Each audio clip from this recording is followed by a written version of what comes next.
ครับนี่ครับสุดเพ็รเราพัดให้ลูกค้านะครับลูกค้าสั่ง2 กล่องครับผมครับเบิ่งนะครับอันนี้จะตัดมาเลยนะครับผัดใส่ไข่ใส่หมูครับพัดไปเรื่อยๆเลยครับพัดให้มันแห้ง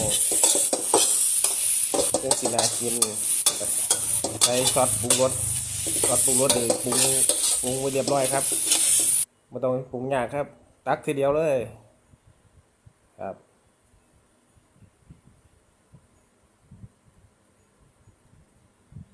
ส่วนน้ำมันจะใส่หลายเพิ่งสีเดียนสิมันครับพัดไปเรื่อยๆครับ